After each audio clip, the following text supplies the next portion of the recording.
नमस्कार मित्रों, धर्म मीमांसा के सभी श्रोताओं दर्शकों का अभिनंदन है। हम लोग धर्मशास्त्र के विषय में परिचय की यह श्रृंखला चला रहे हैं।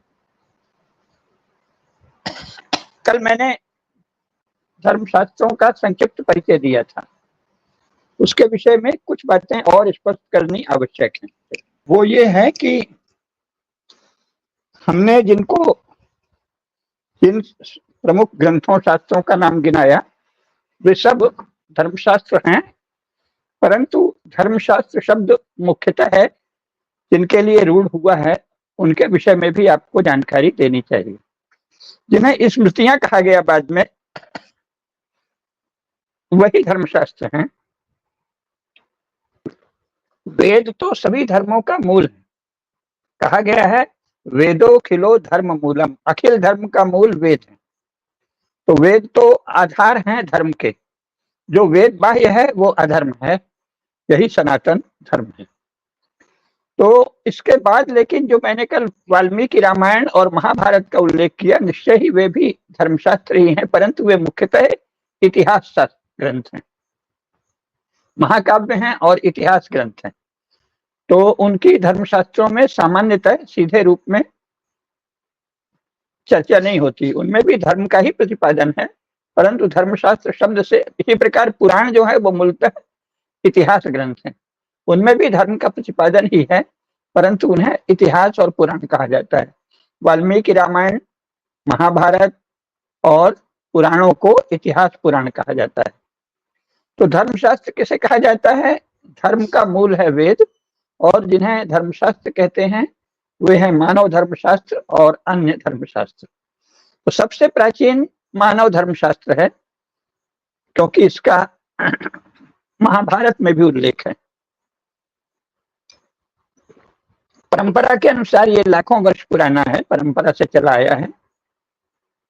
और जो लोग आधुनिक यूरो इंडियन बुद्धि के हैं वे भी इसको कम से कम 5200 वर्ष से प्राचीन तो मानना पड़ेगा, क्योंकि महाभारत में इसका उल्लेख है। और महाभारत में इस तरह उल्लेख है जैसे कि उस समय हजारों वर्षों से इसको मान्य था, इसे मान्यता प्राप्त थी और इसको धर्मशास्त्र मान्य था। और इस प्रकार कम से कम 5000 वर्ष तो और मानना पड़ेगा कि पहले से चली आई। तो मनुस्मृति या मानव धर्मशास्त्र कम से कम 10,000 वर्ष पुराना है। परंपरा के अनुसार ये लाखों वर्ष पुराना है। इसका मूल नाम है मानव धर्मशास्त्र, क्योंकि इसके प्रत्येक अध्याय के अंत में जो पुष्पिका होती है, जो अध्याय के अंत में समापन करने पर जो बांचा जाता है, उसमें कहते हैं, कोई भी आप ले लीजिए, तो पुष्पिका में हर जगह एक ही बात आएगी,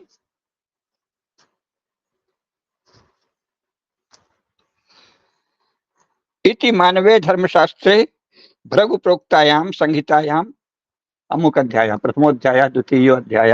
तो इसका मूल नाम क्या है? मानव धर्मशास्त्र। इति मानवे धर्मशास्त्रे भृगु प्रोक्तायाम संहितायाम प्रथमोध्याय। ये मानव धर्मशास्त्र है, और मनु महाराज ने जैसा बताया था वैसा महर्षि भृगु ने इसको प्रोक्त उक्त किया, कहा, लिखा, लिखाया। तो ये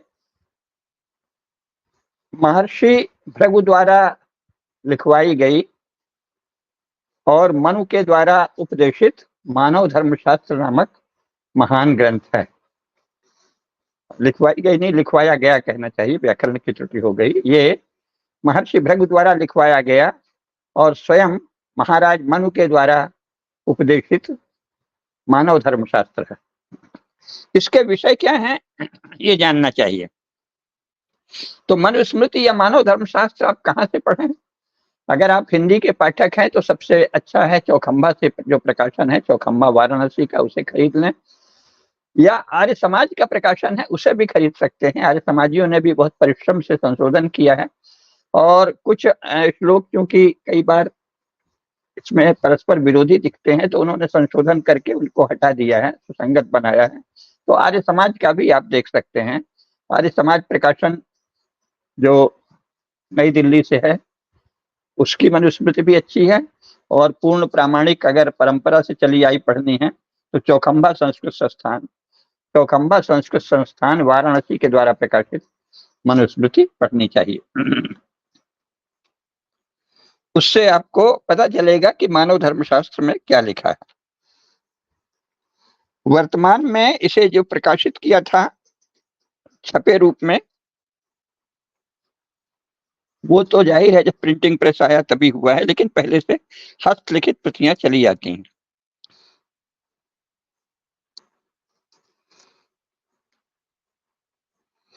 धर्मशास्त्र और राजनीति शास्त्र दोनों की बातें मानव धर्मशास्त्र में है। इसमें 12 अध्याय हैं और 2694 यानी 2700 में 6 कम श्लोक हैं। ये बहुत ही सरल और धारा प्रवाह शैली में लिखी गई है और इसका व्याकरण पाणिनि सम्मत है। वेदों की समस्या वही आती है कि वैदिक व्याकरण पाणिनि से पूर्व की संस्कृत का है, इसलिए उन्हें पढ़ने के लिए किन प्रकाशनों पर निर्भर करें, इस पर हम अलग से चर्चा कर देंगे, विस्तार से समझाएंगे कि वेद, अगर आपको हिंदी में वेदों का अर्थ पढ़ना है तो कौन सा, क्या पढ़ें, कहाँ से लें। लेकिन अभी धर्मशास्त्र विषय है तो सबसे प्राचीन जो मानव धर्मशास्त्र उपलब्ध है वो आप चौखंबा प्रकाशन का पढ़ें, या आपको आर्य समाज का प्रकाशन पढ़ना हो तो वह भी पढ़ सकते हैं।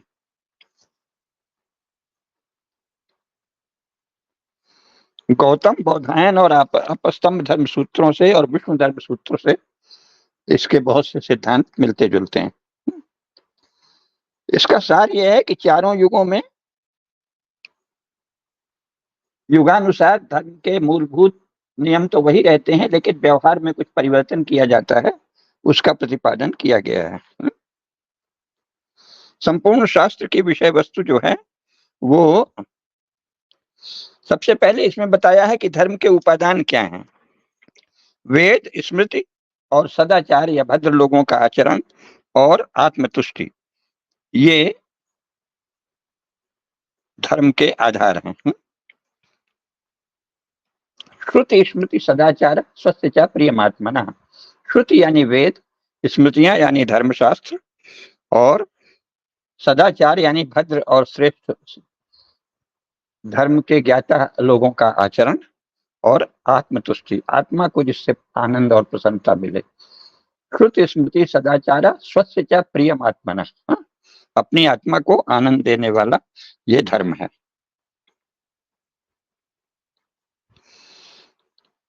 इसमें किसका अधिकार है? ये संपूर्ण मानवों के लिए है, लेकिन ब्रह्मावर्त, ब्रह्मर्षि देश, मध्य देश और आर्यावर्त के रहने वाले लोग जो हैं उनको तो इसका अनिवार्य पालन करना ही चाहिए। फिर इसमें बताया गया है कि संस्कार क्यों आवश्यक हैं और संस्कारों के बारे में विस्तार से बताया गया है। जात कर्म, नामधेय, चूड़ा कर्म, उपनयन, सब कुछ, यानी गर्भाधान, सीमंतोन्नयन, जितने संस्कार हैं, इसके बाद विवाह, विवाह के बाद के संस्कार, फिर मृत्यु के उपरांत के संस्कार, सभी 16 संस्कारों का इसमें व्यवस्थित प्रतिपादन है। फिर ब्रह्मचारी का जीवन कैसे होना चाहिए, गृहस्थ का जीवन कैसे होना चाहिए, वानप्रस्थी का जीवन कैसे होना चाहिए, सन्यासी का जीवन कैसे होना चाहिए, इन सब का इसमें विस्तार से प्रतिपादन है। ईसा पूर्व के अनेक अभिलेख जो मिलते हैं उनमें मनुस्मृति का उल्लेख है। इसका अर्थ है कि मनुस्मृति ईसा से बहुत पहले से स्वयं महाभारत में उल्लेख है, यानी महाभारत काल में एक प्रामाणिक धर्मशास्त्र मान्य था। इसमें बाद में विस्तार से दिया है कि संपत्ति का अर्जन किस प्रकार की संपत्ति का अर्जन पुण्य है, कैसे संपत्ति का अर्जन पाप है, संपत्ति का विभाजन क्या हो, विवाह कितने प्रकार के होते हैं, संतान कितने प्रकार की होती है, और उसमें संपत्ति का विभाजन किस रूप में हो, इन सब विषयों पर इसमें अच्छे तरह प्रकाश डाला है।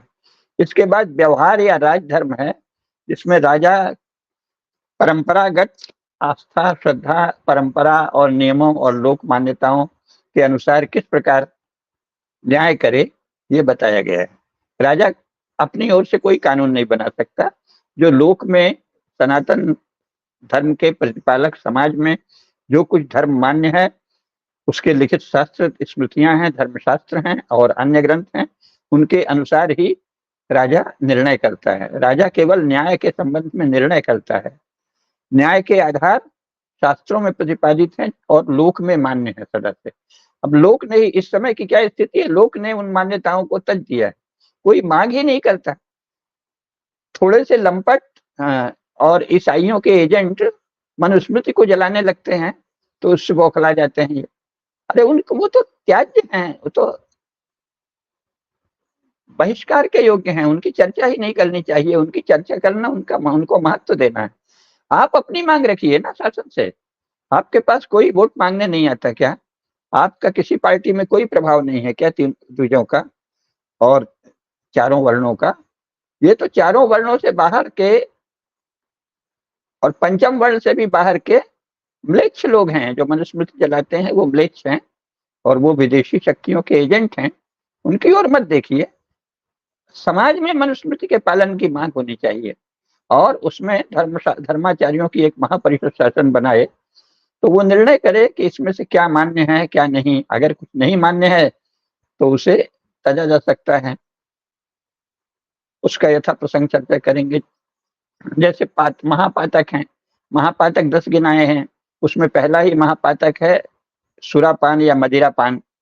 अब मदिरापान महापातक है, किसी भी प्रकार के मद्य का सेवन महापातक है, सिवाय इसके कि क्षत्रियों को और राजपुरुषों को कुछ विशेष अवसरों पर उसको अगर वे कमजोर हैं इस इंद्रिय की दृष्टि से, वैसे तो सभी राजाओं को वर्जित किया गया है, लेकिन चाहे तो राजा सेवन कर सकता है, ये भी कहा है। उसको अधर्म नहीं होगा, उसको पातक नहीं लगेगा, क्योंकि वो उत्साह आदि के लिए कभी युद्ध में कभी किसी अन्य प्रसंग में मद्यपान तो नहीं कहेंगे उसे, वो थोड़ा सा कोई द्रव्य, लेकिन उसको भी अगर आप शराब ही कह दें तो शराब के रूप में, किसी भी शराब मदिरा मद्य के रूप में किसी प्रकार का नशा वर्जित है। वर्जित है इतना तो ठीक है, उसे महापातक कहा गया है। अब महापातक कहा गया है तो इस समय तो जो शहरों में लोग हैं, लेखक हैं, पत्रकार हैं, नेता हैं, मीडिया कर्मी हैं और ऑफिस जाने वाले लोग हैं, अफसर हैं, अधीनस्थ कर्मचारी हैं, जिसको देखो वही 100 में कम से कम 85 लोग शराब पीते हैं हिंदुओं में। तो महापातक कहने से कैसे चलेगा? तो युगानुरूप उसमें थोड़ा संशोधन, या महापातक तो वो है ही क्योंकि वो धर्मशास्त्रों में लिखा है, तो उसका प्रायश्चित कुछ हल्का कर सकते हैं। गंगा जल का सेवन, कोई एक भागवत कथा सुनना वर्ष में एक बार, या गायत्री मंत्र का कम से कम 108 बार वर्ष भर नियमित जप, ऐसा कोई आचार्यों, धर्म के ज्ञाता आचार्यों, पूजनीय आचार्यों की महापरिषद ही ये निर्णय कर सकती है कि ये जो महापातक व्यापक हो गया है इसका कोई हल्का प्रायश्चित बताया जाए। तो इस प्रकार, लेकिन ये शासन का कर्तव्य है कि वो एक महापरिषद बनाए। धर्म के नाम से, हिंदू धर्म के नाम से कौन कौन से आचार्य हैं अपने का दावा करते हैं, इसकी एक सूची बनाना शासन का कर्तव्य है। और उसमें फिर सबकी जो प्रमुख आचार्य हैं, जैसे शंकराचार्य हैं और माधवाचार्य हैं, रामानुजाचार्य हैं, रामानंदाचार्य हैं, जितनी भी महत्वपूर्ण पीठें हैं, दादू की, रैदास की, कबीर की, इन सबको नीचे दक्षिण में आलवार संतों की, नायनार संतों की, शैवों की, तो उन सब की एक महापीठ बनाकर और इसके बाद महापरिषद बनाकर उसमें शिष्ट परिषद के जो नियम है उस हिसाब से कोई स्वयं राजा की ओर से अथवा किसी धर्मानुयायी की ओर से प्रश्न रखा जा सकता है कि इनका समाधान करिए। चूंकि महापातक अगर है तो जितना कठोर महापातक का प्रायश्चित बताया है या दंड बताया है वो व्यवहार में संभव नहीं है। तो जो संभव नहीं है उसको उस युगानुरूप उसमें परिमार्जन करना चाहिए, प्रतिपादन करना चाहिए कि क्या प्रायश्चित हो। और मेरे ख्याल से गायत्री मंत्र का जप या भगवान के नाम, किसी नाम का जप नियमित कम से कम 1000, भगवान के नाम का 1008 बार जप, गायत्री मंत्र का 108 बार नित्य जप, और गंगा स्नान और गंगा जल का पान, और वर्ष में भागवत या कोई एक महापुराण का पारायण, इस तरह से कुछ 3-4 विकल्प आचार्यों की महापरिषद दे सकती है। ये शासन का कर्तव्य है। अभी के शासकों ने 77 वर्षों से हिंदू धर्म को छुट्टा छोड़ दिया है। जो चाहे अपने आप को धर्म का आचार्य घोषित कर दे, कुछ भी कह दे। शंकराचार्य नए नए बन गए हैं। तो जिस शासन में इस तरह नए नए शंकराचार्य बनने की छूट होती है, वो शासन पापी कहलाता है, क्योंकि आप पाप कर रहे हैं, समाज में अराजकता फैला रहे हैं, और राज्य को अराजकता का दमन करना है, यही राज्य का कर्तव्य है। कंटक शोधन और दुष्ट दलन मनुस्मृति में भी वो बताया है। और अगर राजा इस तरह से, जैसे अभी हिंदू धर्म को छोड़ रखा गया है, वो पाप है। उस पर भी आचार्यों की महापरिषद में राज्य ये उपस्थित करे कि अगर भविष्य में, जैसे कांग्रेस ने अभी तक जो पाप किया था, कम से कम धर्माचार्य निर्णय करें कि ये इस पाप का क्या प्रायश्चित है, आपने कैसे हिंदू धर्म को छुट्टा छोड़ दिया। और भाजपा भी अभी छोड़े हुए है, उसको भी बंद करना चाहिए, ये पाप है। आप हिंदू धर्म को छुट्टा नहीं छोड़ सकते कि जो चाहे उसमें कोई भी दावा कर दे, कोई लफंगा, कोई बदमाश, कोई शराबी, कोई कबाबी, कोई व्यभिचारी, कोई गुंडा, कोई विदेशी शक्तियों का एजेंट, कोई मूर्ख, बिना पढ़े, आधुनिक शिक्षा प्राप्त और वेद का ज्ञान, वेद के ज्ञान से वंचित, परंपरा के ज्ञान से वंचित, आगमों के ज्ञान से वंचित ऐसे मूर्खों को अपने आप को फलाना आचार्य ढिकाना आचार्य कहलाने का कोई अधिकार नहीं है। अगर वो कहते हैं तो राज्य उसको दंडित करे। राज्य ने हिंदू धर्म को छुट्टा छोड़ दिया है, ये महापाप है। तो ये राज्य का कर्तव्य है कि आचार्यों की महापरिषद बुलाए, क्योंकि ये जो हमारे धर्म शास्त्र हैं, एक तो ये इतने सुंदर हैं, इतने श्रेष्ठ हैं, सदाचार के इतने प्रतिपादक हैं, सुंदर, श्रेष्ठ, शांतिपूर्ण, समृद्ध समाज, इसी के बल पे हिंदू समाज विश्व में हजारों साल तक समृद्धि के और शक्ति के शिखर पर रहा है, इन्हीं के बल पर, इनके प्रतिपादन, इनके प्रतिपालन के कारण है। तो ये तो गौरव की बात है। इन धर्मशास्त्रों का जितना पालन करेंगे, उतना ही हिंदू समाज और संपूर्ण मानव समाज सुखी होगा। क्योंकि हमारे जो धर्म धर्म का जो प्रतिपादन किया है इसमें, वो ये नहीं कहा है कि ये केवल हिंदुओं के लिए है, ये मोमिनों के लिए है, कि काफिरों के लिए है, कि रिलीजियस लोगों के लिए है, कि ईदन लोगों के लिए है, ऐसा कुछ नहीं कहा है। ये मनुष्य मात्र के लिए है, क्योंकि ये सृष्टि के नियमों के अनुरूप है, सृष्टि के नियमों से सुसंगत है, और इनका पालन मनुष्य मात्र का कर्तव्य है। और कोई भी मनुष्य इनके पालन में उल्लंघन करे तो वो राज्य के द्वारा दंडनीय है।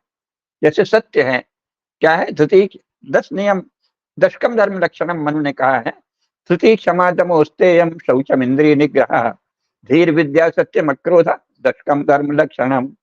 धृति, धारण करने की सामर्थ्य, ये नहीं कि आप आज कुछ बोल दिए कल कुछ और बोल दिए, नहीं, आप ये नहीं कर सकते। आपने जो कहा है उसे करिए। राहुल गांधी डोलते फिरते हैं, ये कहते कि हम गरीबी मिटाएंगे, तो अगर धर्म के अनुसार शासन हो तो वो राज्य के द्वारा दंडनीय है, क्योंकि उन्हें बताना पड़ेगा कि उनकी पार्टी का इतने 60 वर्षों से अधिक शासन रहा, तो उन्होंने क्यों नहीं दूर की। अगर गरीबी करना इतना गरीबी दूर करना इतना बड़ा चमत्कार संभव है, खटाखट खटाखट, तो आप 60 वर्षों तक आपने खटाखट किस पाप के कारण, किस पाप बुद्धि के कारण, किस क्रूरता के कारण, किस नृशंसता के कारण, लोगों के प्रति किस संवेदनहीनता के कारण, भारत के गरीबों के प्रति किस क्रूर भाव के कारण आपने 60 वर्षों तक नहीं किया। करना चाहिए था, कोई प्रायश्चित करिए, संपूर्ण कांग्रेस पार्टी प्रायश्चित करे। तो जब धर्मशास्त्र सामने आएगा तो ये सारे प्रश्न आएंगे। भाई आप तो कह रहे हैं खटाखट खटाखट दूर कर देंगे, तो अब तक क्यों नहीं किया? नहीं किया तो ये महापाप किया है, इसका कोई प्रायश्चित करोगे? हर पाप का प्रायश्चित करना होता है हिंदू धर्म में, सनातन धर्म में, और ये मनुष्य मात्र के लिए है, सबको करना पड़ेगा। इसी प्रकार क्षमा तो ठीक है, सत्य है, इंद्रिय संयम है, धृति क्षमा दमोस्तयम शौचम, आंतरिक और बाहरी पवित्रता, इंद्रियों का संयम, विद्या की उपासना, बुद्धि की उपासना, धी यानी बौद्धिक ऐश्वर्य, बौद्धिक वैभव, इसकी उपासना साधना, विद्या और सत्य और क्रोधहीनता, सामान्य व्यवहार, शिष्ट और सभ्य होना चाहिए। तो देश के भीतर रह के बहुसंख्यकों को जो गाली दी जाती है वो तो धर्म का उल्लंघन है। फिर इसमें आगे यम नियम का पालन भी कहा है, तो यम नियम क्या है? अहिंसा, सत्य, अस्तेय, ब्रह्मचर्य, अपरिग्रह। ब्रह्मचर्य को संयम आप कर लीजिए, एकदम ब्रह्मचर्य नहीं, ये यम है, क्योंकि वो तो जो यम है वो योगी के लिए, आत्मज्ञान के साधक के लिए। लेकिन अहिंसा, सत्य, अस्तेय, संयम और अपरिग्रह यानी ज्यादा, बहुत ज्यादा वस्तु संग्रह न करना, ये तो मनुष्य मात्र के लिए यम है ना, आवश्यक यम है। तो ये सार्वभौम मानव मूल्य है। ये मनुष्य मात्र के द्वारा पालनी है। और जो अच्छा शासन आएगा उसको ये कहना चाहिए कि भारत, कम से कम भारत को इसकी पहल करनी चाहिए, क्योंकि मानव धर्मशास्त्र कहाँ लिखा गया? संसार में और कहीं मानव धर्मशास्त्र नहीं लिखा गया है। ईसाई जो है वो कहते हैं कि ये ईसाइयत में जीसस जीसस और उसके पिता में आस्था। जीसस, उनके पिता होली फादर, और एक पवित्र प्रेतात्मा जिसने कुमारी मरियम के पेट से जीसस को जन्म दिया, ये तीन के प्रति आस्था, ट्रिनिटी, जीसस, पवित्र प्रेतात्मा और जीसस के पिताजी गॉड, होली फादर, पवित्र पिता।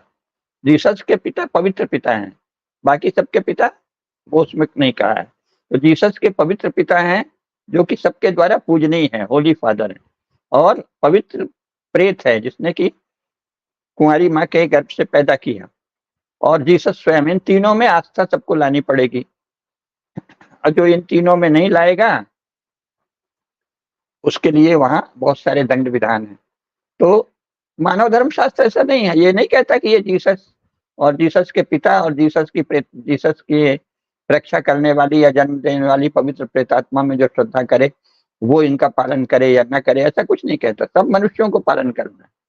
इसी प्रकार इस्लाम में है कि ये मोमिन के लिए ये नियम है, काफिर के लिए ये नियम है। मानव धर्मशास्त्र ऐसा कोई भेद नहीं करता। मोमिन हो या काफिर, रिलीजियस हो या हीदन, ईसाई हो या गैर ईसाई, यहूदी हो या गैर यहूदी, पारसी हो या गैर पारसी, हिंदू हो या गैर हिंदू, सबको मानव धर्म का पालन करना है। और वो मानव धर्म में धृति क्षमा दम औस्तेयम शौचम इंद्रिय निग्रह धीर विद्या सत्य मक्रोधा दशकम धर्म लक्षणम, अन्यत्र फिर और भी आगे विस्तार से प्रतिपादन है, लेकिन ये मानव धर्म का सार है। इसके बाद अलग अलग अपनी वर्ण की स्थिति, आश्रम की स्थिति, वृत्ति की स्थिति, उसमें आपका क्या विशेष पालन होगा वो आपका स्वधर्म है। गृहस्थ धर्म है, गृहस्थ धर्म अलग है, यति धर्म अलग है, ब्रह्मचारी का धर्म अलग है, वानप्रस्थी का धर्म अलग है, पर ये विस्तार है। अलग है का मतलब भेद में नहीं है, ये डिटेल्स हैं, जैसे कहते हैं ना विवरण। जैसे विज्ञान के पहले आपको प्रारंभ में स्नातक कक्षा में विज्ञान फिजिक्स है तो उसके आधारभूत नियम बता दिए, फिर आप उसकी किसी न किसी शाखा में जाते हैं, उसके विशेषज्ञ बनते जाते हैं। तो ये विशेषज्ञता की बात है कि आपने कौन सी वृत्ति अपनाई है, आपका वर्ण क्या है, आपके गुण कर्म क्या है, आपकी स्वभावगत विलक्षणता क्या है, और आप किसमें प्रावीण्य पाना चाहते हैं, उसके अनुसार स्वधर्म बदलता जाएगा। लेकिन मानव धर्म का पालन सबको करना पड़ेगा, जो दशकम धर्म लक्षणम है। धृति क्षमा दमोस्तेयम शौचम इंद्रिय निग्रह धीर विद्या सत्यम क्रोधा, इन दशकम धर्म लक्षणम का पालन प्रत्येक मनुष्य को अनिवार्य है, और इनका पालन कराना प्रत्येक राज्य का कर्तव्य है। तो भारत का शासन घोषणा कर सकता है कि हम भारत में नागरिकता उसी को देंगे जो इन जो धर्म मानव सार्वभौम मानव मूल्य, आजकल की भाषा में बोल देने तो लोग कहेंगे आप तो मनुस्मृति को मानते हो, तो शासन ये ना कह के मनुस्मृति का सार लेकर ये कह सकता है कि सार्वभौम मानव मूल्यों में श्रद्धा और उनका जीवन में आचरण ये भारतीय नागरिकता की अनिवार्य शर्त है। और ये विश्व में एक अभूतपूर्व बात होगी कि आप घोषित कर दीजिए कि भारत का नागरिक वही होगा जो सार्वभौम मानव मूल्यों में श्रद्धा रखे और उनके अनुसार आचरण करे। यानी वो किसी जैसे बहुसंख्यक भारत के बहुसंख्यकों के धर्म के प्रति द्वेष भाव नहीं दिखा सकता, दुर्भाव नहीं दिखा सकता। हिंदू तो दिखाते ही नहीं है, अधिकांश हिंदू इस्लाम या ईसाइयत के प्रति कोई दुर्भाव नहीं दिखाते। लेकिन इस्लाम ईसाइयत का अगर ऐसा अंश होगा कि जो हिंदू धर्म के नाश की बात करेगा तो उसका नाश करना तो शास्त्रों के अनुसार हिंदुओं का कर्तव्य है। जिन मोहि मारा तिन मैं मारा, अगर आप हमारे धर्म को गाली देते हैं, मारते हैं, तो हम आपको मारेंगे। तो वो तो अलग बात हुई, वो तो एक न्याय का नियम है। लेकिन सामान्यतः हिंदू किसी की अगर वो अपनी पूजा पाठ कर रहे हैं और धर्म का पालन कर रहे हैं, यानी सत्य अहिंसा अस्तेय संयम आदि का पालन कर रहे हैं, पवित्रता का पालन कर रहे हैं, अक्रोध का पालन कर रहे हैं, घृणा नहीं व्यक्त कर रहे हैं, बंधु द्वेष नहीं कर रहे हैं, तो उनको हिंदू कुछ भी नहीं कहता। इसलिए मुख्यतः तो हिंदू धर्म को ही गालियां दी जाती हैं, और उसका उद्देश्य हिंदुओं को सत्ता से रहित करना, सत्ता से वंचित रखना है, जैसा कि कांग्रेस ने योजना पूर्वक किया। और अभी भाजपा ने भी हिंदुओं को न्याय देना शुरू नहीं किया है। तो धर्मशास्त्रों के पालन से क्या होगा? सबसे पहले भारत में इसकी घोषणा होगी कि सार्वभौम मानव मूल्यों का पालन भारतीय नागरिकता की अनिवार्य शर्त है। तो इस प्रकार इसमें धर्म का प्रतिपादन है। अब संक्षेप में आज क्योंकि केवल परिचय देना है तो मैं प्रत्येक अध्याय के सूत्र बता देता हूँ। इसके बाद इसमें राजधर्म का, व्यवहार का, संसार भर में जो ज्यूरिस्प्रूडेंस चला है ईसाइयों यूरोपियों ने, वो मानव धर्म शास्त्र से ही लिया है। मानव धर्म शास्त्र में ज्यूरिस्प्रूडेंस का जितना वर्णन है उसी को लेकर और फिर कृतज्ञता नहीं व्यक्त करके, शुरू में जर्मनों ने कृतज्ञता व्यक्त की थी, बाद में कृतज्ञता व्यक्त करना बंद हो गया। आधुनिक यूरोप के लोग थोड़े प्रबुद्ध हैं लेकिन फिर भी उनमें कृतज्ञता है, वो अपने मूल स्रोत को कृतज्ञता पूर्वक याद नहीं करते। लेकिन ज्यूरिस्प्रूडेंस और व्यवस्थित न्यायिक प्रक्रिया के विषय में, व्यवहार के रूप में सारा प्रतिपादन सबसे पहले मानव धर्मशास्त्र और हमारे अन्य धर्मशास्त्रों में है। यहाँ से ही आधुनिक न्याय ने भी लिया है, उसके पहले वहां पुरानी किसी पुस्तक में वो सब नहीं मिलता। और हमारे यहाँ हजारों वर्ष पुराने धर्मशास्त्रों में न्याय की पूरी प्रक्रिया मिलती है, ठीक वही जो आधुनिक न्यायालयों में भी चल रही है, लेकिन उसकी बुराइयों से रहित। कैसे है ये फिर बाद में अगली बार बताएंगे कि कौन सी बुराइयां इसमें हैं और हमारे धर्मशास्त्रों में कैसे उन बुराइयों का अभाव है और उसका प्रतिपादन है। तो सबसे पहले मनुस्मृति के प्रथम अध्याय में उन्होंने सृष्टि की उत्पत्ति के विषय में बताया है कि ये सृष्टि कैसे हुई और युग के अनुसार क्या क्या परिवर्तन आते हैं। और फिर चारों वर्णों के कर्तव्य बताए हैं, ब्राह्मण, क्षत्रिय, वैश्य और शूद्र के, और उसमें ज्ञान की श्रेष्ठता बताई है। दूसरे अध्याय में धर्म, सामान्य धर्म का लक्षण बताया है और फिर उसके बाद उसी का विस्तार किया है और संस्कारों का बताया है। गर्भाधान है, जात कर्म है, नामकरण है, सीमंतोन्नयन है और चूड़ाकरण, उपनयन, और इसके बाद विवाह, गृहस्थ धर्म, वानप्रस्थ। तो इसमें द्वितीय अध्याय में इन सब का वर्णन किया है कि मुख्यतः है वर्ण धर्म का कथन है और फिर गर्भाधान, जात कर्म, नामकरण, निष्क्रमण, अन्नप्राशन, चूड़ाकरण, उपनयन और इसके बाद वैवाहिक विधियों का संक्षिप्त वर्णन है। उपनयन का बड़े विस्तार से वर्णन इसमें दिया है और सावित्री उपासना के फल बताए हैं। ये बहुत ध्यान से, और संध्या उपासना आदि कैसे करें, गुरु के प्रति श्रद्धा कैसे रखें, गुरु के पास कैसे जाएं, उनसे कैसे ज्ञान प्राप्त करें, इसकी विधि भी बताई हुई है। इसके बाद तीसरा अध्याय ब्रह्मचर्य पर विशेष केंद्रित है कि ब्रह्मचर्य का जीवन कैसे सुंदरता से जिए, वो बड़े विस्तार से दिया हुआ है। चतुर्थ अध्याय में गृहस्थ धर्म में आप किस प्रकार प्रवेश करें, इसका विस्तार से वर्णन है। और पंचम अध्याय में विशेष बात है कि पंचम अध्याय में मृत्यु के विषय में बताया है कि मृत्यु क्यों हो जाती है, मनुष्य नाम कथम मृत्यु, मृत्यु के कारण क्या हैं और मृत्यु को, अकाल मृत्यु को कैसे रोका जाए। इसके बाद जीवन के विषय में, जीवन व्यवहार के विषय में पूरे विस्तार से है, भोजन कैसे करें, आपस में आचरण कैसे करें। और छठवां अध्याय वानप्रस्थ पर है, वानप्रस्थ के विषय में विस्तार से दिया है। सातवां अध्याय राजधर्म पर है, राजा धर्मशास्त्रों के अनुसार और लोक परंपरा के अनुसार और लोक में चली आई मान्यताओं, आस्थाओं, श्रद्धाओं, रीतियों और प्रथाओं के अनुसार किस प्रकार निर्णय करे, इसका सप्तम अध्याय में बहुत ही विस्तार से वर्णन है। और इसीलिए राजा की प्रशंसा क्यों है, क्योंकि वो सब काम करता है। पृथ्वी का पालन कौन करता है, भगवान विष्णु, और भगवान विष्णु के प्रतिनिधि के रूप में, यानी जो पृथ्वी के पालन का काम है वो राजा करता है। तो ये यूरोपीय स्टेट से नितांत भिन्न है। यूरोप में स्टेट का उपलक्ष्य है कंट्रोल एंड डोमिनेशन, संपूर्ण प्रजा पर पूर्ण कंट्रोल, पूर्ण नियंत्रण। और यहाँ क्या है, पालन, प्रजा पालन, क्योंकि वो विष्णु के काम की आप अनुकृति करते हैं। तो भगवान विष्णु के काम की धर्मशास्त्रों में जैसा प्रतिपादन है उसके अनुसार राजा अनुकृति करता है, अनुकरण करता है, प्रजा का पालन करता है, इसलिए राजा श्रेष्ठ है। राजा इसलिए श्रेष्ठ नहीं है कि बड़ा बलवान है और टैक्स अच्छे से वसूल कर लेता है और सब जो चाहे दंड दे सकता है, नहीं, जो चाहे दंड देगा तो वो पापी राजा है। तो राजा श्रेष्ठ क्यों है, धर्मशास्त्रों में प्रतिपादित नियमों के अनुसार पालन करता है। तो ये इस पर अलग से किसी दिन राजधर्म पर विशेष चर्चा करेंगे। अष्टम अध्याय में भी व्यवहार का प्रतिपादन है, किस न्याय की प्रक्रिया क्या हो, इसमें बहुत विस्तार से है। इस पे अलग से एक अवश्य है चर्चा आवश्यक है। और इसके बाद दंड किस किस पाप का क्या दंड, किस अपराध का क्या दंड दिया जाए, ये जो है अष्टम अध्याय में विस्तार से दिया है। ये इनमें से एक एक विषय अलग से चर्चा के योग्य हैं।